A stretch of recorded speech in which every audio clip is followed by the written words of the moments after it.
Hi, today I am talking about the book On Lavender Tides by Travis M. Riddle. This is the first book in a progression fantasy series called Jekua, and Jekua is basically inspired by the Pokemon franchise. So it's clearly based on it. The author isn't trying to act like it's not, but it's its own thing. There are some similarities to Pokemon, but some differences. There are some things that are completely new and unique, and I'm going to tell you some of those and tell you about this book. So this is a 6-book series. It has been completed. Some of the books are longer than this one, but this one I feel is a good length to start out the series. I think it's a good length for if you want to check it out and see if you're interested in reading the rest, because this one already isn't very long. The text is also kind of big. Sort of give you a glimpse of that.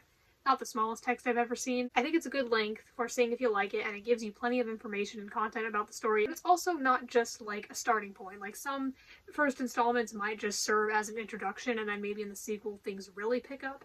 And while I'm sure that more things will happen and the stakes will get higher, as I've heard many people describe this particular book in the series as low stakes, I don't feel that nothing happens in this book. I think that plenty happens, plenty is established, we're introduced to the characters and their backstories and their goals, but plenty of things happen. I also chose to read this book for the month of May for the Read Your Bookshelf Challenge that I am doing, originally created by Chantel Reads All Day.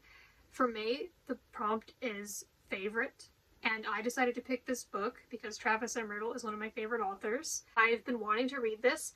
I actually did read the first few chapters 3 years ago, shortly before it was released. I read the chapters on Patreon. I used to be on his Patreon, and as a result, my first name is in the acknowledgements of this book because I was on it at the time this book was released. I've been really looking forward to getting this book and reading the rest of it, although this time I just started from the beginning because it had been 3 years. I was really excited to get to reading this, and now I finally have. I have made review videos of some more of this author's books, but you probably haven't heard of him. He is a smaller self-published author. However, I think his books are really good. I've read quite a few now, and most of them I gave 5 stars, and I haven't read one yet that I disliked. Before I get too into it, I do want to say, like, the age range this is for, like the category, it's a little complicated. The author has said that this book is more PG-13 compared to some of his other books, which are definitely more adult and R-rated. I think that this book could sort of be considered middle grade or young adult, but if I had to pick just one, I think I'd say young adult. The main characters at the start of this book are 18. There are some minor swear words repeated quite a few times. This is just the first book though. I don't know how the content will progress later on. Maybe it will become more violent, for example. There isn't anything sexual, although those kinds of situations are mentioned. Not like a closed door kind of thing where it's happening between any of the characters. It would just be like mentioned in some way, so it's not like this book doesn't mention anything about that, but there are no actual sexual scenes in any of his books. Even though I haven't read the rest of the books in this series, I know he has said that. Some of the content in this is more mature, and that can just depend on what you're comfortable with reading. I think that it depends. I think that this could be for a more middle grade audience, but from just this book, I would consider it more young adult. But it's not like extremely graphic or explicit or inappropriate. So as I said, this series is inspired by Pokemon. The author has said that while he has enjoyed the Pokemon games, they usually have either not a very good story or not much of a story at all. And so he wanted to make something that was similar to that, with more of an actual story, with actual meaningful relationships and realistic characters and things like that. So let's talk about this book's protagonist, or rather there are 2 of them. We'll get more into their perspectives and how those work later. So the main character is a boy, well, 18-year-old named Balt, and because he has recently turned 18, he is now eligible to become a summoner, which is basically this world's equivalent of Pokemon trainers, meaning he can start imprinting rather than capturing. That's one of the differences. We'll get into that. Jekuas, and he can start training with them and battling with them because, like with Pokemon, they can get them, catch them, however you want to word it, although the way it works here is imprinting, and they can train with them, and they have gyms and tournaments. They can also do battles with them wherever, it seems. There would be battles in this book that would just happen out in the open. I don't know if there are any laws against that. If there were, it wasn't mentioned, so I guess people can just do it whenever, but they do have actual proper gyms and tournaments for those sort of things.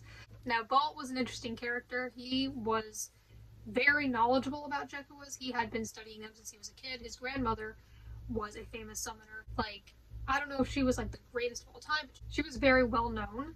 She had a book called The Bestiary, which she eventually gave to him, so he studies from it, but even when he was younger, she would read it to him.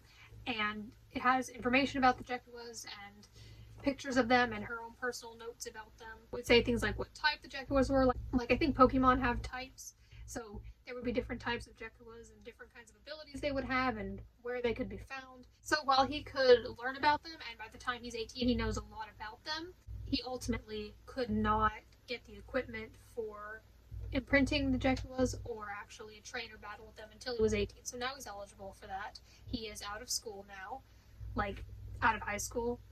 Doesn't seem to be in any sort of higher education. So this book starts at the beginning of his summoner journey. He hasn't imprinted any Jekuas yet, but he wants to. And he wants to be like the greatest summoner ever, like on the level that his grandmother was. And so as I said, this is progression fantasy, so I assume this series will be about his progression from a very beginner summoner to, I assume he will eventually become a stronger one. Now, while we're still talking about Vault, before I go on to talking about the secondary protagonist, I'll say some more about how the Jekuas work. So as I said, they are imprinted, not captured. That's one of the things the author didn't like about original Pokemon, how you basically just capture and enslave, as he put it in an interview. You do that with the Pokemon, and then in the battles, they can get like really injured. That doesn't happen here.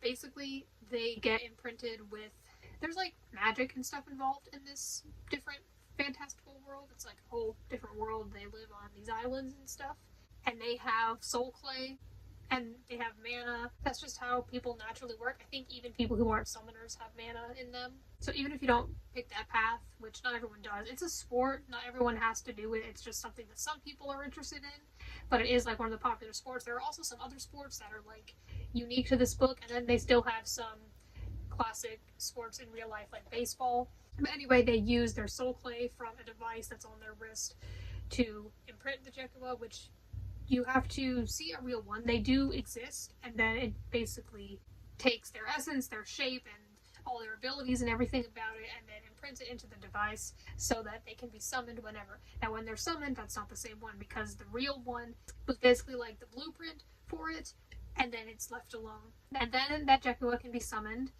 for a battle or for training or whatever, and during that time, if they receive any damage, they will be back to normal when they're summoned again. So it's not permanent at all. It's not even like they have to take some time to recover and then they'll be okay. Like, it's not the real Jekua. It's basically just a copy of them. And there are real animals in this world, but Jekua are basically like evolved versions of those animals, so they're both. Some Jekuas look like animals or have some qualities of animals, but they are ultimately different kinds of monsters, basically. I mean, monsters make them sound scary, and some are, but some are cute, just like a Pokemon. So while the Jekuas can get pretty beat up in battle, it is not a permanent or even real thing, because the Jekuas themselves are just there when they're summoned, and it's like a copy, so it's not the actual creature being enslaved. Now, the secondary protagonist is a girl named Alani. She is also 18, and she is Vault's best friend since childhood. And she's not a summoner. Like I said, not everyone chooses to be a summoner. She is a part of a church. Now, this is like a fantasy world, so the church in here is called the Church of Salt and Sanction. I'm pretty sure it was something made up for this book. Basically, one of the beliefs in this world is that there were certain gods who were, I think, in charge of certain things. Like, there were 3 of them, and she goes to a church that believes that. And now that she is 18, for her, instead of becoming a summoner like what Vault does, that means that she gets to learn which god she is supposed to serve. Like, basically, the church believes that they get called to serve a certain god, and she's supposed to find that out. She goes to do that, but she's told that there are 2 gods that want her. Usually that doesn't happen, and she is told by the church that she needs to go on a pilgrimage to visit the shrines of different islands in their world and converse with the gods and learn who she is supposed to follow. Now, that sounds like it has nothing to do with Jekuas, but it's related. Because it is a pilgrimage that has some danger along the way, whether that's from humans who are just awful people or monsters, because some Jekuas can be hostile, she is told to bring a Jekua summoner with her. So, I think you can see where that goes based on her connections. So this book is about the two of them on the pilgrimage, and along the way, Balt learns more about Jekuas and has more experience with them. An opportunity for him to travel because, like I said, certain Jekuas can only be found in certain areas, so that's a really good opportunity for him. Now I'll mention some other things about this book that I wrote down and wanted to say something about. So one of the things in this book that I thought was really good and really interesting were the relationships. I really enjoyed the relationship between Balt and Alani. I really enjoyed their friendship. I think that they knew each other very well. I think it was realistic. Like, sometimes they were kind of tired of each other. They joke around a lot and make fun of each other. But I do think that they genuinely care about each other, and I think that's pretty evident. So I thought it was sweet. I thought some of their relationship was funny. So I really enjoyed seeing those two together. Another relationship in this book that I thought was really interesting was Balt has a cousin who I think is like the same age as him. And I said that Balt's grandmother would teach Balt about her experiences as a summoner. She also did that with Balt's cousin. Now, Balt and his cousin, they were very close as kids. And it's interesting because at the beginning of the book, pretty early on, you see that Balt and his cousin are not getting along at all. His cousin is pretty mean-spirited and is always judging him and insulting him, and not playfully. Like, he's just genuinely rude. And so it's interesting because you do hear early on that they used to be close, and so you wonder what happened between them. So that was something I was interested in. There were definitely like some mysteries in this book. It's overall not a mystery series, but it definitely had some mysteries in it. Like, for example, and the author did something similar in his book Flesh Eater, the first book in the Houndstooth trilogy, which is a series I really like, where some sort of incident was mentioned or alluded to, but you don't know exactly what happened, and then later on you find out what it was. But that is good, I think, because it can make someone want to keep reading and find out what happened regarding that thing. I was very interested in learning more about Balt and his cousin's relationship, and even though his cousin is like a jerk, I just found it interesting. I think especially because they're family and the fact that they used to be so close. I'm just really interested in seeing where that goes from here on out. Like, I don't know if they're gonna make up. I'd like to see that, but I don't know. Or if he's just gonna be like his bitter enemy throughout the whole series. We'll see, but I am invested in it. Another unique, different thing about this is the characters do have phones, but they're called link pads. I don't really know the difference between a link pad and a phone. It seems to serve the same functions, but they're called link pads, and that's different. Maybe just for the sake of being called something else, or because this is a different world, maybe that's just what they're called, but that's a little note I had. Another thing is, if a summoner overworks themselves, either through training or in battle or whatever, because summoning a Jekua and working with it takes up a lot of your mana, you can get soul sick, which is basically burnout, but magical and stuff. It's not good though. And so that is an interesting thing about it. They aren't just super powerful, they aren't great or perfect at things right away. They have to work towards it, they have to practice, and they aren't just unstoppable. They don't just like have this gift for this thing. As you may be able to tell from this beautiful cover, I think that the settings in this book were really enjoyable. I really liked them. They're very like tropical, kind of like Hawaiian, something like that. You know, like I said, there are islands. The oceans are purple. I don't know if it's like that in the whole world, but at least where they're at in this book, the oceans are purple, and that was pretty cool. I really enjoyed the settings. I really enjoyed the travel and exploration aspect of this, and just seeing the places they'd go to and the people they'd meet along the way. Some of the people they met were pretty interesting. I assume this series is going to contain a lot of traveling. So I said that this book has two main characters. So how the perspectives work is, so some books might say at the beginning of the chapter, maybe it just has the character's name, which character that chapter is going to be following. This doesn't do that, but you can kind of tell. But it's interesting because Balt and Alani spend so much of this book together, but it's interesting because sometimes the perspective will be giving like both their thoughts or just one or the other. So the other might be wondering about something that they don't know, but the other does, and things like that. I thought that was pretty interesting, getting to see two characters together, but getting to see both their thoughts. I think it's always nice as the reader to just have this extra knowledge that the characters don't. Like, we just know more than they do. I think there are so many interesting things in this book. I think there are so many cool things about it. Like, yeah, it is inspired by Pokemon, and there is the plot, but there are all these other, like, little personal things going on. I think the characters are realistic and relatable, and you care about them, at least I did. Another thing is, I talked about the soul sickness, getting burnt out from being a summoner, and another thing that should be noted is that whenever somebody is battling with the Jekua, they can feel what the Jekua feels. Not as strongly, but they can feel it, so that makes it even more intense for them. I think the world building was done as it became relevant to the story. Not everything was explained at once. Things were explained whenever they came up, whenever they needed to be explained. And while Balt knows a lot of things about Jekuas, there are some things that he ultimately just won't know or won't understand until he experiences it himself. And because this book is at the very beginning of his journey, you learn a lot of things as he learns them. Like, there are still things he has to figure out. There are still things he has to try and see what works. He still has to practice. I think that that aspect of it is similar to this author's book, Wondrous, which is a standalone portal fantasy, in that you are learning about the world at the same time that the character is. I thought it was interesting to learn about how everything worked in this book as I went, and I felt that it wasn't too complicated. I think things were explained pretty well. I loved how passionate Balt was and how excited he would get over Jekua's and just how knowledgeable he is. Sometimes he would just ramble to Alani and she wouldn't fully understand. Like, she knows some things about it, but not nearly as much. You know, it's not her thing, but she would still listen and be very supportive, and I really liked that about her. And Balt is very determined, but these characters aren't, like, perfect. Like, yeah, I said that they, like, Balt and Alani, for example, get along really well, but like I said, they do get annoyed with each other, and the characters do have flaws. Balt especially. I feel like the progression part of this series isn't just about his skills as a summoner, but I'm assuming it's also going to be about him as a person and just his character development. I mean, he is still pretty young, and he does have some issues, but that's normal. But I like that it's about that and not just the plot and not just him becoming the best he can be, because that would be cool to see, but like I also want to care about him as a person, and I do. But yeah, he's very knowledgeable. He can always identify a Jekua whenever they see one out in the wild or whatever, or someone mentions one by name. He usually knows what they look like and some information about them because he's spent so much time learning and studying them. I mean, he's had plenty of time. He's been learning since he was a kid. I think the author did a good job at showing where Balt is at his journey, like really showing that he is truly a beginner. I don't want to say too much about this book. I'm trying to make it spoiler free, but he's definitely a beginner. We'll just say that.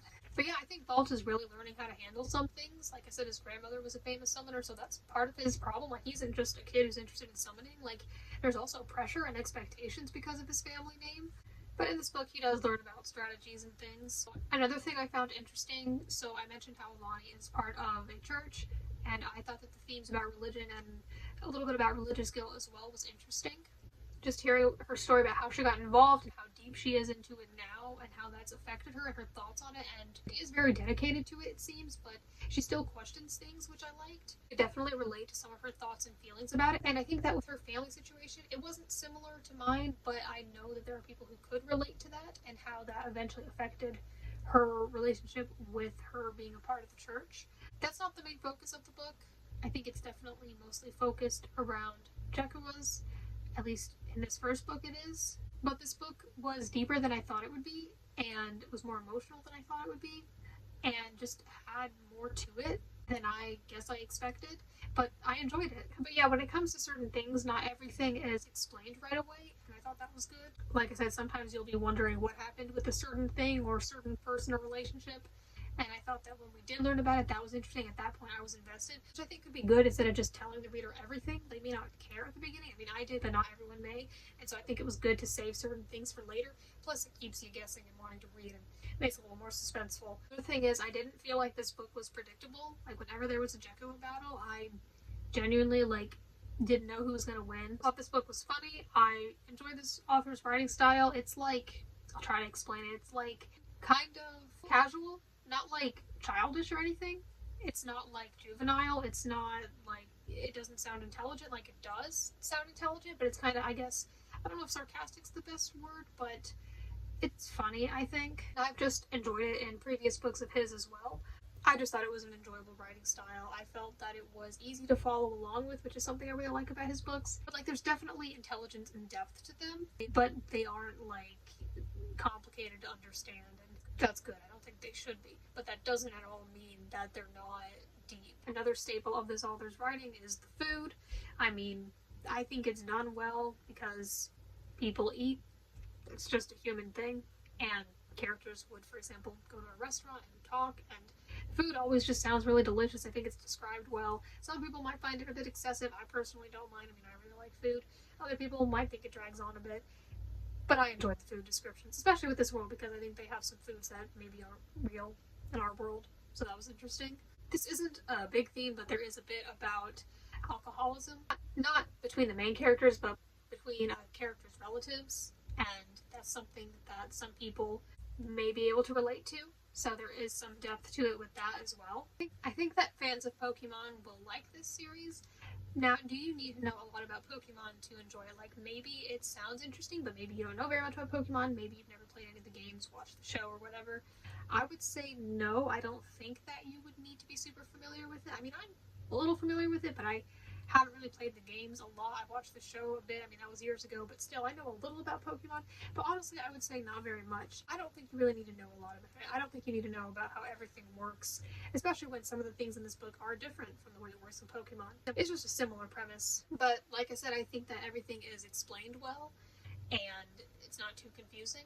So I think that if you know nothing about the concept of capturing, or in this case it's not really capturing, but imprinting creatures and then summoning them and training with them and fighting other creatures with them, I mean, that's pretty much what it is. I kind of just explained it for you, but if you're not that familiar with that concept, then this book pretty much explains how everything works with their bodies and the magic and the technology and stuff. So I think that even if you are super familiar with Pokemon, you don't have to be. I definitely think that a lot of people who like Pokemon would probably like this series, but I'm saying that I don't think you need to be super acquainted with it in order to like this book.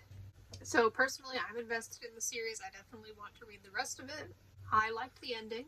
I think that with this being a progression series, not that I've read many, if any, I feel that it was a good start. It wasn't just an introduction, like plenty happened, but I think it was a good amount in terms of what happened. I wanted to share a quote or two that I enjoyed. So a quote on page 182, nice number. Sometimes we do what we think is best in the moment, then later we realize we could or should have handled things differently, and that's alright. That still counts, I think. We're always learning and growing. I thought that this book felt kind of fast to read, easy to read, kind of light, honestly felt kind of cozy. I do expect it to become more intense later on, but this was nice. I loved just the settings, and there were battles and stuff, but like generally it was pretty nice. Just, you know, the ocean and the beaches and just stuff like that. It was very nice, very atmospheric. I just really liked all that about it. I liked feeling like I was in that world. There were so many things I love about this author's books, and this book is no exception. I'm definitely excited to read the rest of the series, but I thought that this book was a great start. Like I said, I thought it was a good length. As for the Jekuas, I don't know how many exist in this universe, but I felt that there weren't too many introduced. There are many that are mentioned, but I'd say that there are like a select few that are really focused on or mentioned a lot, but I'm sure that we will be introduced to more over time. So I really enjoyed this book. I gave it 5 stars, as have been most of the books I've read by this author. If you've read this book, I'd love to hear your thoughts on it. Or maybe you haven't read it and maybe I've convinced you to read it. If not, that's okay, but I would definitely recommend checking it out, especially if you like Pokemon. As I said, you don't have to be a big or super knowledgeable Pokemon fan in order to enjoy or understand this. You could just be a casual one. Maybe you play the games a little bit as a kid or something. If that's the case, you might still like it. But I don't think that you need to know anything about it. I'm sure you've at least heard of it, and that's good enough. So that is all I have to say. Thank you for watching. I'm really excited for my next video. It's going to be a little different than my usual videos, still book related, but it's something that I haven't done before. But I am excited to share it with you. So I will see you then.